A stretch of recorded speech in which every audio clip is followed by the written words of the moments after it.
I started skating at a very early age when I was 6 or 7. Used to go once a week after school. Then I was very fortunate to have a wonderful coach in the vicinity where I lived called Jacques Gershwiller, one of the finest coaches in the world. I had lessons, anyhow I progressed, and then one day I came home from school and I said to my mother and father, I couldn't be more than 11 years of age or 10, I want to be a champion skater and I want to leave school. So, very fortunately, I had parents that let me follow my dream. They spoke to my coach and my parents said, yes, you can do that. You've got a year to prove yourself. By that I had several medals, etc. Had a year to prove that, and nowadays people would say, oh, the pressure on a youngster, that's terrible, but that's nonsense as far as I'm concerned. And it was okay. I did have the success my parents said I have to make sure I could carry on with my dream. I left school and had a private tutor with some other skaters. And then I was junior champion, senior champion, Southern Counties champion, etc., etc. And I did my first European Championships in 1963, where I finished 5th in my first European Championship. Then I was fortunate to win the British Championships 5 years in succession. I was also European silver medalist in 63 and competed in 2 Winter Olympic Games. I retired from competitive skating in 1968. Then I wanted to become a judge, so I trained to become a judge, and I was an international competition judge in 1972. And I've just progressed up the ladder to a championship judge, a championship referee, etc. And was made a member of the technical committee in 1988 and its chairman in 1992 to 2002.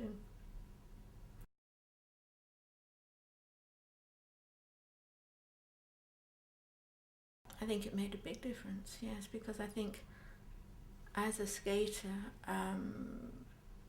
you should know the sport inside out. You know the feelings competitors have to go through. It gives you a great deal more confidence when you go and judge because you've been there and done it. Whereas I think in any walk of life you need to have done something to really have the confidence to know what you're doing and how to evaluate a performance.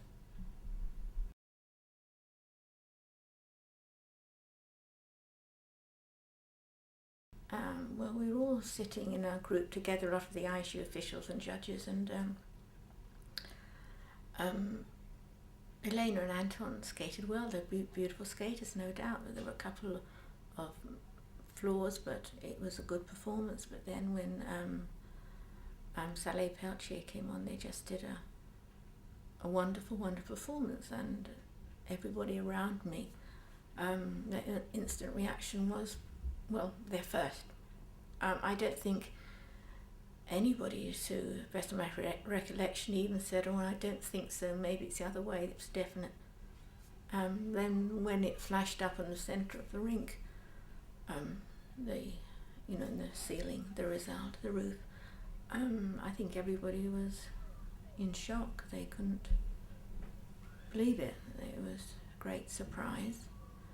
So there was a lot of talk and everything, and then we went back to the hotel that evening.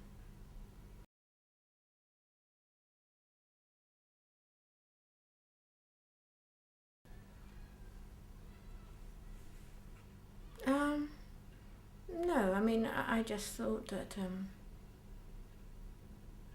it wasn't a correct result, and I mean, I didn't read anything more into what transpired afterwards. I didn't know then, I just thought it was not good judging.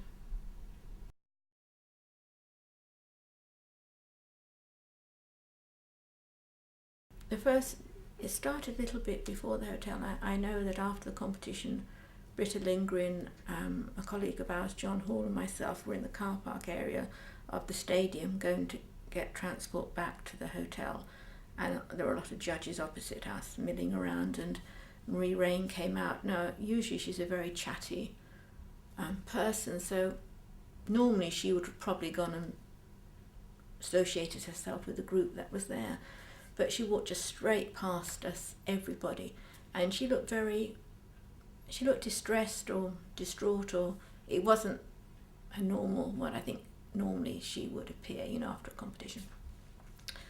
So that seemed strange. Anyhow, when we got back to the hotel, I went through the foyer of the hotel to the back area, which was where the corridors met. One corridor went down to the restaurant and the other went to the part where the elevators, the lifts are. And I was talking to some people there. I was talking to Junko Hiramatsu and John Jackson was there, and some other people were all milling around, and Britta was there, and then they left. Britta left, and anyhow, then Marie-Reine came in and went straight past us into the area where the elevator was, pressed the button. She looked over to me, our eyes kind of locked together, sure, and then she just ran over. Very, very emotional, said she made a mistake, it was awful, Canadians were better, got to help her, it was etc. part of a deal with the Russians, with the ice dance, and how ice dance was ruining the sport, and how ice dance must come out of our sport, and she was very, very emotional. So with that, I tried to put my arm around her and walk her down the corridor, because at that time many people were around us going into the restaurant, so many people heard what was going on, so I brought her down the corridor a little bit, and she carried on again, saying that she was wrong, it was a deal. I said, but why did you do it? Who made you do it? And she said it was Didier Gailhaguet, the president of the French Federation, had told her how to judge, and she needs help. And I did ask her to repeat the whole story, sad saga, to Britta Lindgren, who was a member of the technical committee at that time, and she repeated exactly the same she told me, and also she repeated to the other member of the technical committee, Walburga Grimm. She refused to put it in writing. She did not want to report the incident, so I said, well, I was going to report it. So a letter was written, signed by Britta Lindgren and Walburga Grimm and myself, as she said identically the same thing to all three of us. And it was given to the president of the ISU, Mr. Cinquanta, the following day.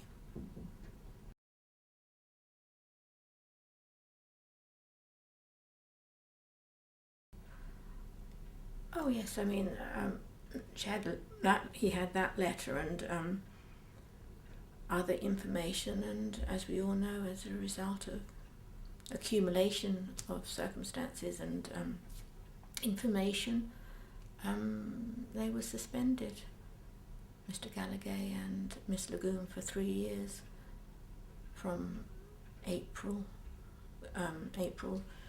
2002, for 3 years, but also including the 2006 Olympic Winter Games.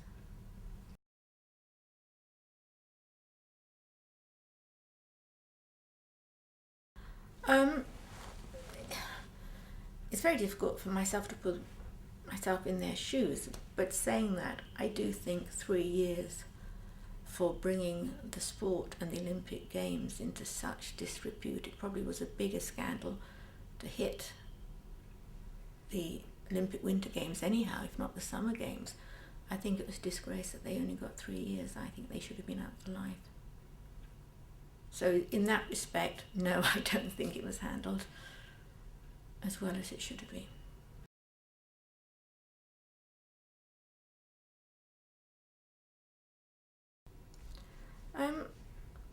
I don't know whether sweep it under the carpet is the right expression. I mean,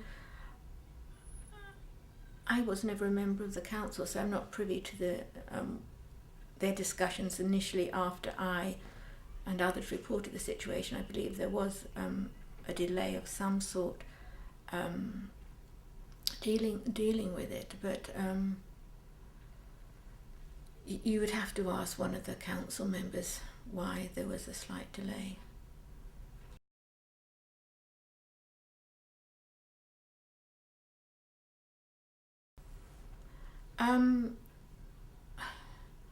I know I and others felt that the Russians were of the view should be investigated, and I wrote that to the ISU, but they seemed to be of the view that there wasn't any proof of an involvement. I don't know whether they thought that Mr. Gailhaguet was just the Russians' tooth fairy or what it was. I mean, you know, we all know it takes two to tango and two to make a deal, but the ISU claimed that there wasn't sufficient proof that the Russians were involved.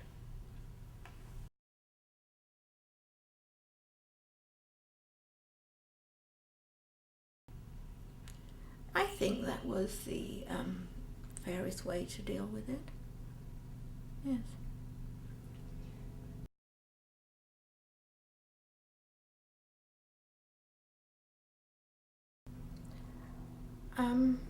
I think the new judging system does have some positive aspects, but I think it has many negative aspects to it. I think it probably was brought in far too quickly.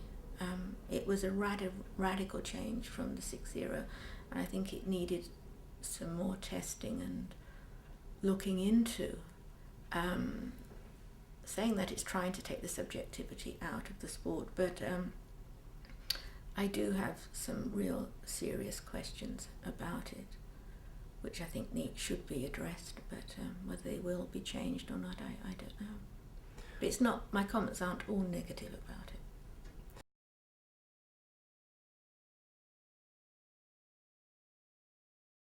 I think my biggest concerns are, this is no specific order, but the limitation on the number of elements you can do. The skaters don't have the freedom now, or they can do, but they won't get marked according to them. Programs are tending to look the very same. The skaters are all trying to get the difficult levels, and in some of the spins, spiral sequences, they're turning themselves inside out, and some of them really quite ugly, whereas before it was wonderful to see a beautifully held spiral in one position or a lovely simple camel spin. Now we'll never see that again. The components marks, I think the way they try to structure that with the 5 separate areas, then subdivided into 6 or 5 areas per component, I don't think they've taken the human mind into consideration when you evaluate this, between pressing buttons, -3, +3 with the elements, then trying to get your mind around 5 different areas with 6 isn't humanly possible. And I think that is why we're seeing that nearly all the component scores hardly vary. And I do think that one cannot mark in an absolute manner. My feeling, not just my feeling, but people far wiser than me, psychologists, know that probably the only correct way of judging or evaluating is by relative judging. One has to compare. You get a far fairer result. I don't think the mind can do absolutes in figure skating. So I do think there's a major problem with the evaluation of the component score. I think there's a major problem with the limited number of elements. And also another major problem, I think, is the secrecy of the judging. You know, one doesn't know what the judges have done. And I think in this day and age, anything that's not transparent is wrong, basically very, very wrong. And I think they've got to introduce transparency. I think everybody's got to see what every judge is doing. And I know I and others worked so hard over the years to try to give judges the freedom to be so-called out of line, because sometimes that one out of line judge can be the only correct judge. But now we're going back to a system that was there maybe 20, 30 years ago, that if you were out of line, you were deemed the wrong. But it's the same now. If you're out of the corridor, you're now an anomaly, and you have to explain it. Okay, they can say they're going to broaden the corridor to take more, but you can't have one end right and another end right. Somebody's wrong. And until the day they say that the majority can be wrong, I think that the system is flawed, very much so.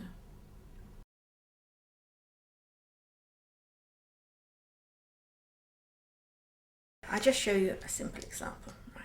Now, if I have 3 pencils, and I show you them, you can clearly see that's the longest, that's the middle, that's the shortest. By comparing them, you're comparing the length of the 3 pencils. Now if I remove them and put them behind my back, then say to you, which one is that? Is that the shortest, the middle, or the longest? You're guessing. It's no more than a guess. So you're going to guess that is, so it's like a performance, you're going to guess that's a 7.75 or whatever. So, but it's so much easier to see them. And this is why I think absolute judging is not going to work, especially in the components. And in fact, I'm getting feedback from the judges that are saying they are having to compare performances because they feel far more comfortable and confident in making comparisons in judging.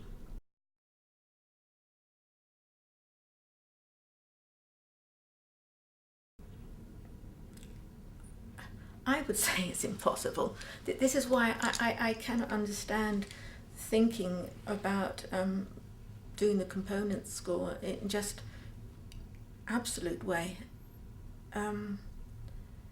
I just can't think of the rationale behind that at all. Or I mean, the rationale is that, you know, every judge knows that's an 8 because that's tick, that's tick, that's tick. Everybody knows it's a 5.5 because of that. But judges are not computers.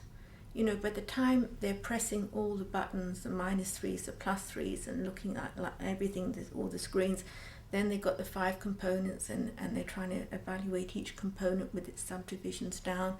Then they're trying or not making notes or making notes. I mean, you're asking just far too much of a judge to be able to do that accurately without comparing.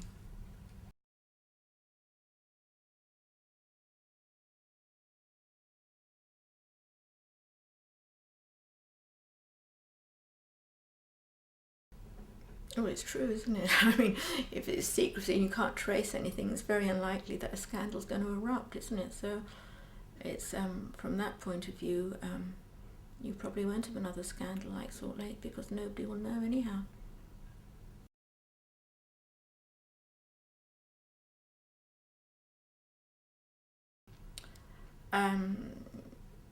Well, I'm not sure. Maybe the pressure from the IOC to introduce a new system. I'm not sure why you would do something like this. It's such a radical change. It's in such a rush. But no doubt they must have had some reasons for it.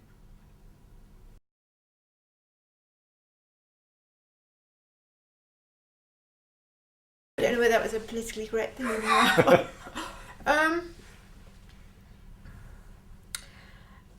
Maybe where, I mean, in an ideal system, judges, even the other system, they knew a triple axel, you know, you have there's factors in the books, what's more difficult, a triple axel and triple loops and going down and down and down.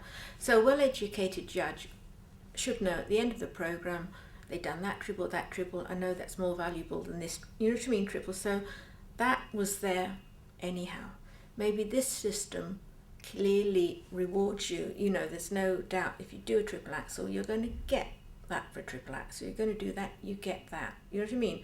Whereas it was left up to the judge to say, yes, that was a triple axel, that was a triple look. So maybe that's a little less subjective. So maybe that. And with the steps, there definitely is an improvement in the difficulty of the steps.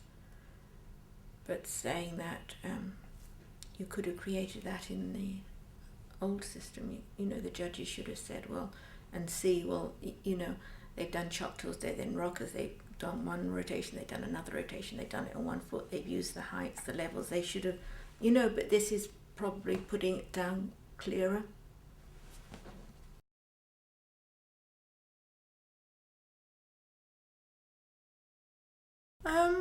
I think in any sport you've got to move forward. Nobody's against improvement and moving forward, but saying that the 6-0 was very special figure skating. You know, you didn't have to be a figure skating expert. The public knew 6-0. You see it in newspapers and when there's cartoons were connected to something else, judges holding up 6-0. So it was our trademark that I think was valuable.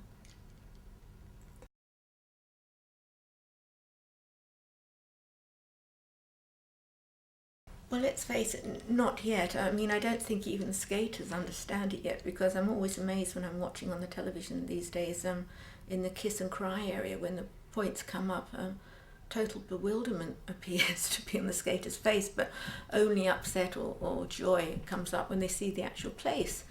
So, you know, as yet, I think very few people really grasp when they see a point total what it actually means. Yeah, and that will take time.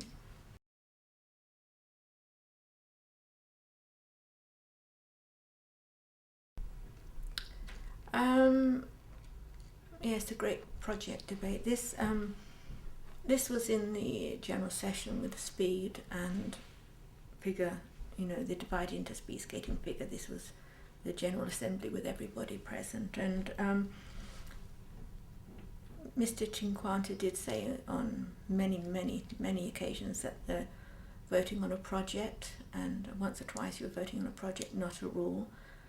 It was regarding the new judging system. In my mind, I do not feel the members were clearly sure of what they were voting on. I still think many people thought they were voting only on a project and not for something to be put into a rule book, because if they thought the whole of figure skating judging, evaluating was going to be changed, I feel they would have wanted far more in-depth discussion.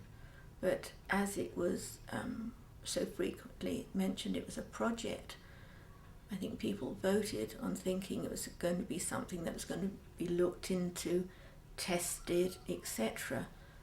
But lo and behold, a couple of months or so later, when the ISU General Regulations, Constitution, etc. were printed, they found it had become a rule, and in fact they'd voted on the biggest change in the evaluation or judging system in the history of the ISU.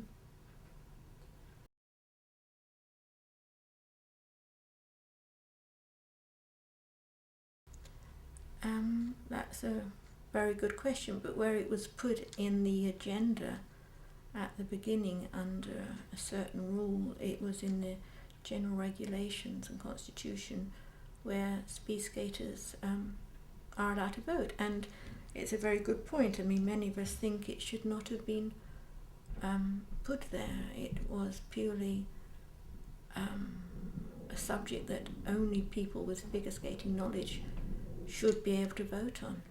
I don't think the speed skaters would be very happy if we voted on some project where speed skating went the wrong way round, or some enormous massive change to their sport. I don't think they'd be very pleased on that. But it happened, and that's history now.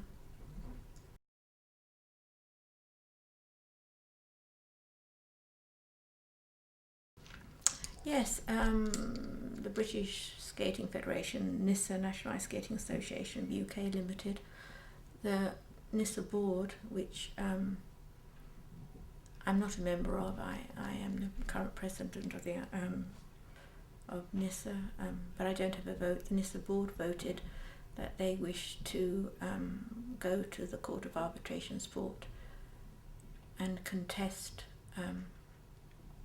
the inclusion of this so-called project into the rules now, and also contest the procedure that a communication was issued that changed the way event review meetings were run, the way anonymity was now in for the judges at events, and several other issues that were not discussed at the Congress now appeared to be enforced. So they did go to CAS. They were the only ISU member that proceeded to go to CAS, yes.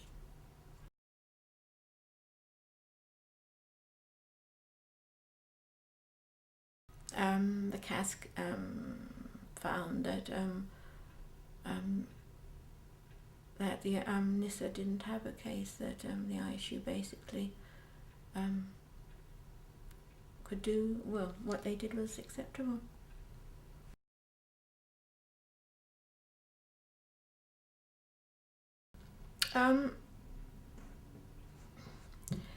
Yes, in one word, yes. And I feel more strongly about it, obviously, since the Congress.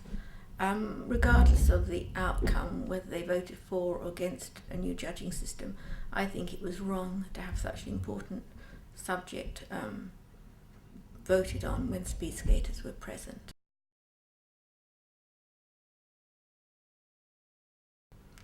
I believe that is true. I mean, I wasn't on the council, so I'm not privy to the finances, but I believe that that is definitely true. Figure skating does bring in the money to the ISU.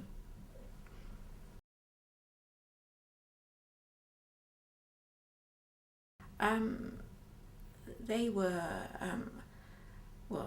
transparency in the judging of figure skating, athlete-coach involvement, separation from speed and figure, so figure governed its own sport. I think many of the principles were the principles that anybody would think were best and fair for the sport.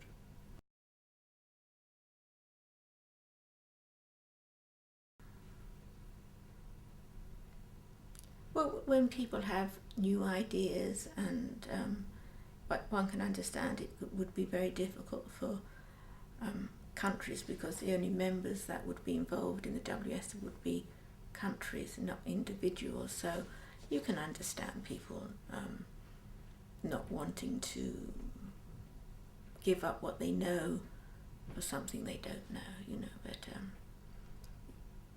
so it was understandable.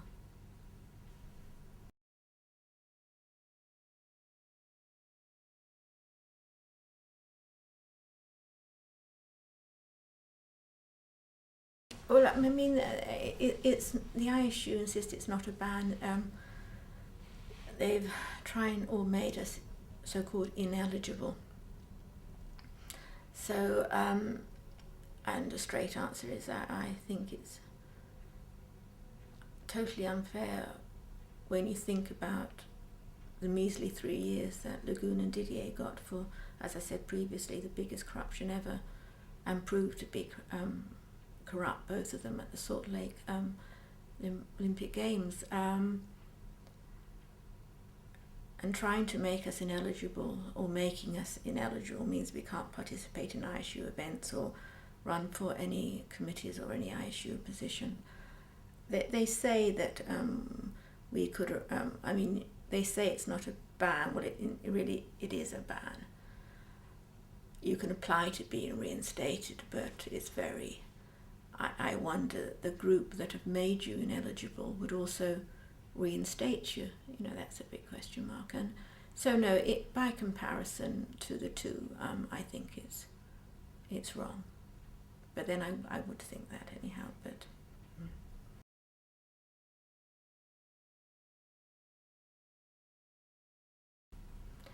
I think this is the kind of sad or the upsetting part about it. I mean, there's many of us given up almost a lifetime to make the sport better, and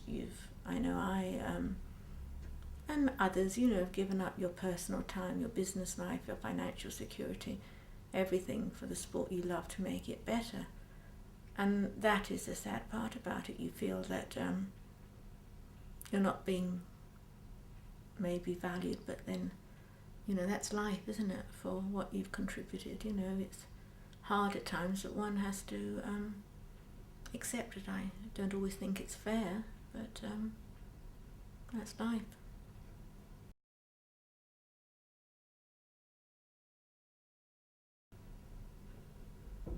One, I don't think the situation's ever going to occur, and so skating's been my life all my life, and there's no doubt about it, I miss it terribly. I miss probably the people, or some of the people more than that, and just, it was my whole life, and one can never say one would never go back.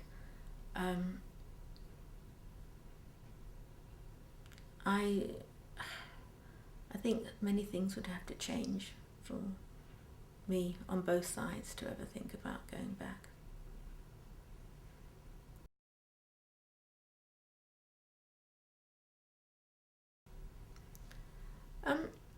I think he's a very strong president. I think he's got some good qualities. He's obviously a very good businessman. He speaks several languages. He looks the part, etc. So there are some positives there. Perhaps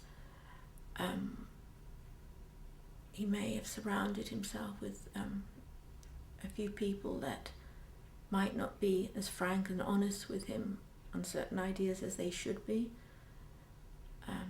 Maybe he needs some stronger people around him that might say, hold on, that isn't going to work, let's re-look at it, let's think about it, or no, Octavia, that's wrong. Maybe that would have been better for him.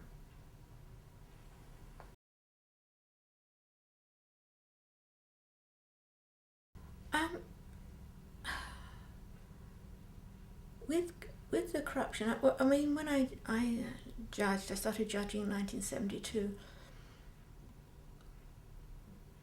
I just thought some of the judging was really quite bad, and at that time there were definitely groups, and maybe the judges weren't so educated or so knowledgeable as they are now. And the judging, I think, did improve over the years.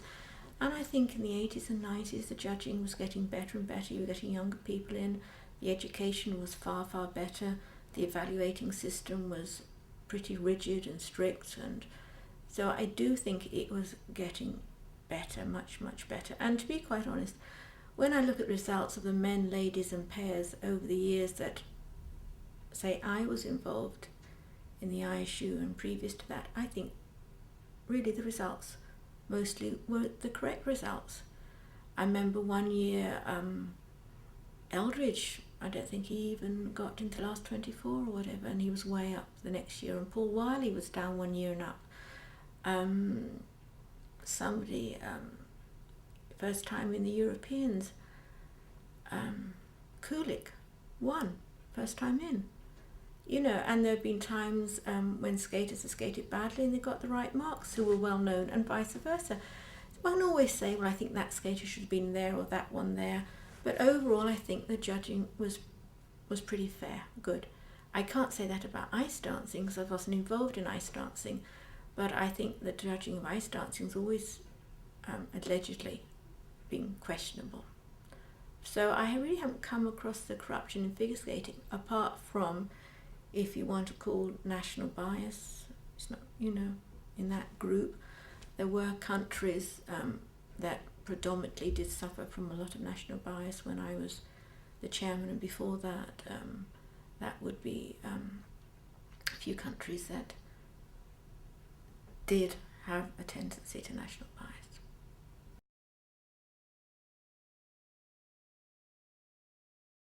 Of course there should be zero tolerance, but you see, up till I think it was 19, or was it 2000, you could suspend judges for bad judging. You know, there was a series of letter, advice, criticism, warning, then you could come into suspension, and I've got a whole book still of suspensions.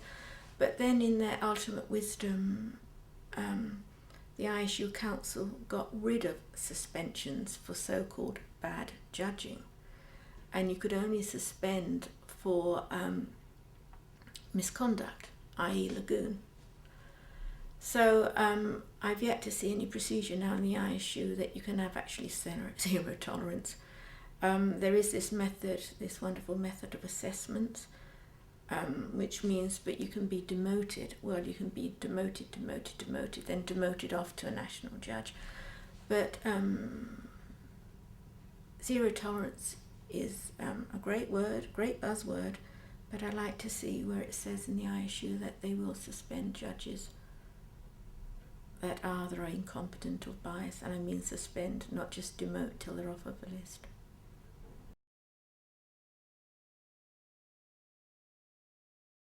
Yes, there is an element of fear, and I think you only have to look at us, for example, to understand why. I mean, take myself, in the summer of 2002, I did write some letters to the Eiskunstlauf regarding a certain matter, and which could have been seen as a veiled criticism, and I found myself removed from doing a seminar that autumn without any reason, and then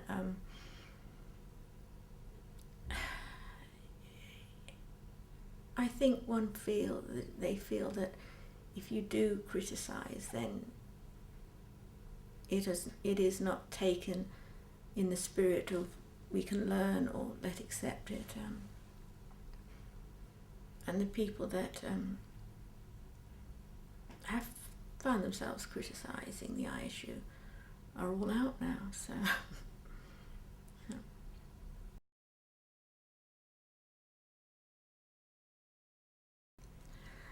I think in Europe or some of the championships there has been not great attendances. You know, we're not like North America that's got this great love affair with ice skating and you skate to full arenas, you know. So I'm really not in the position as much as somebody in North America would be. Maybe you had just too much skating on the television. You know, I believe you had programs every week and almost every day, so maybe it just got oversaturated. And then I think the Salt Lake Games obviously didn't help with the corruption there.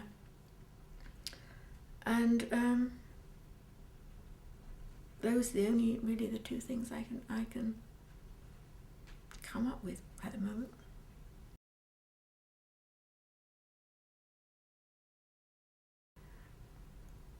To me, I mean, skating is absolutely a wonderful sport because it's such not only athletic but artistry, you know.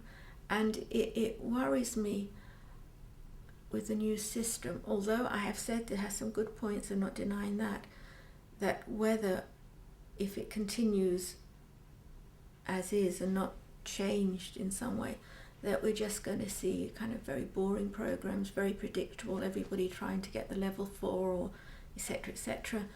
But more importantly, the younger skaters coming through with this system, whether at a younger age before they've got really great skating skills, whether they're going to have a lot of injuries or they're going to try it for difficult levels beyond their skating capacity instead of learning something simple and beautiful.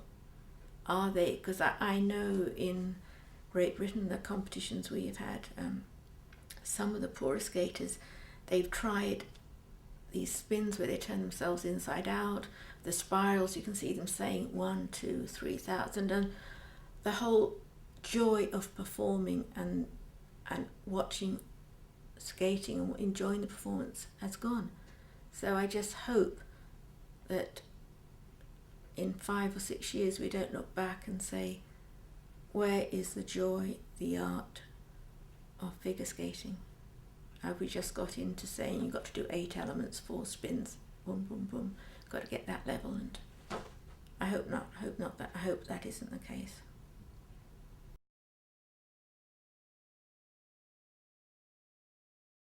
There were quite a few. I mean, I think John Curry's Don Quixote program in the 76 Olympics stands out. I mean, I still at times watch it for his wonderful, wonderful classical style, his wonderful musical timing. I think that was an outstanding performance. There's been several. I mean, Gailhaguet was wonderful at Salt Lake. I love Browning, Casablanca, the girls. Misha Kwan has done some great performances. Lucien especially was one year was wonderful. The pairs, Gurdjieff and Grinkov, brilliant, and Saleh Peltier, Elena and Anton, obviously Dean and Torgel as well. I mean, that's just to name a few. A lot of them been stand up in my mind for different qualities. You know, they all had a special quality. So there's been quite a few memorable performances. I can't isolate one and say that was the very best, but there have been some wonderful performances I've been very lucky and privileged to be able to see. Yes.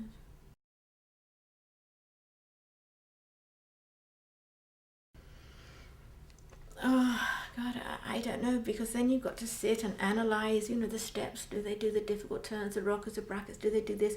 And in the end, you get so bogged down with breaking up into sections that I would hope that a great performance, if you know and understand skating, is going to be a great performance, regardless whether that's level 2, level 3, level 4. They've held the spiral for 3 seconds, or they've turned themselves inside out in a spin. I just hope that never changes, that a great performance in whatever system is still going to be appreciated and still get a result it deserves.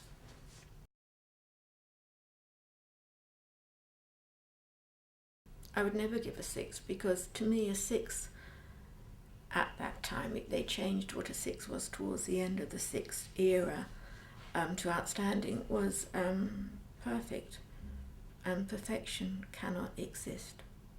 So I personally never would have and never did give a 6.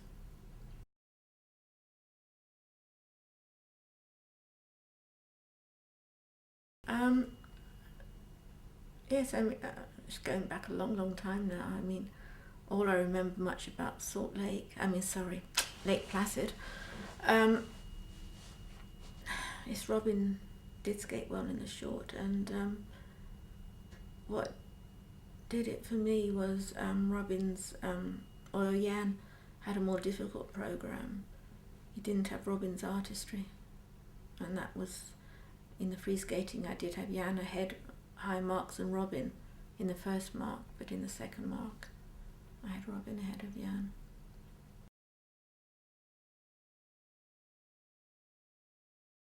I think his easy movement over the ice, effortless movement, his fluidity, his lines, his spins, his wonderful jumps, but all those and more.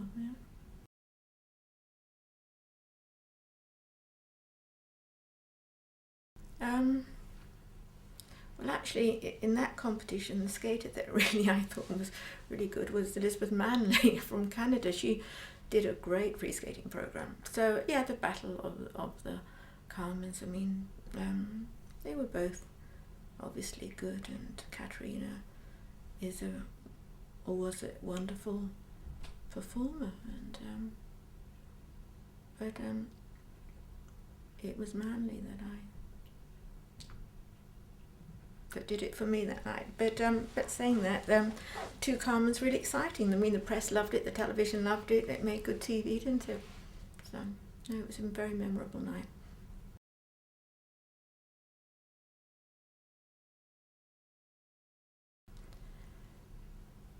Not saying that she was the best skater in the sport. I think she had a wonderful at the time. I mean, I'm looking back. I mean, I'm not saying she was the best women's skater ever in the sport.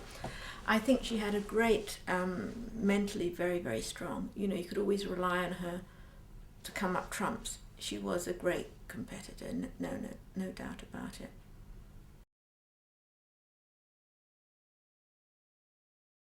That was a thing, wasn't it, with Bottano, and also, I mean, how Bottano changed. I mean, I remember Bottano, I always thought he was going to be, he was a bit robotic. He wasn't an artist, and he thought, good technician, but there's a lot missing. And then he went to Sandra Bezic, didn't he? And he had a complete change around from one season to another and developed into an artist.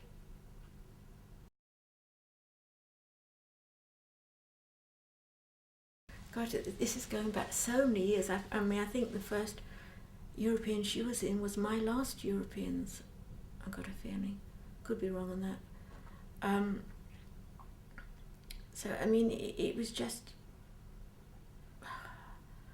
their attack, their speed, again, a wonderful, wonderful competitor. I mean, they just brought pair skating at that stage, talking about the late 60s, early 70s, and afterwards going up with her first partner and then going up onto a new level. They were so athletic, so fast, so full of energy and go.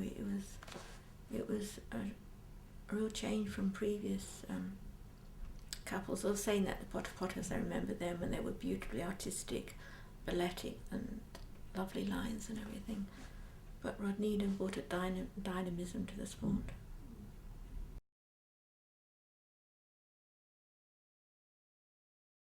Lipinski was better that night. I mean, I think, Michel is a wonderful, wonderful skater, and probably most people would have thought Michel would win, you know. But that night, Tara just had that special quality. She was so alive, everything came off, sparkling, enjoying it. You just sat there and you just knew that was the better performance of the two. Plus, Michel was a little bit slow and tentative that night. Maybe it didn't come across so much on television, because I think when you sit on television, you lose the speed across the ice. It kind of brings everybody not together on a standard, but you don't get such great differences, I think, when you watch television than when you do the night or when you're in the arena.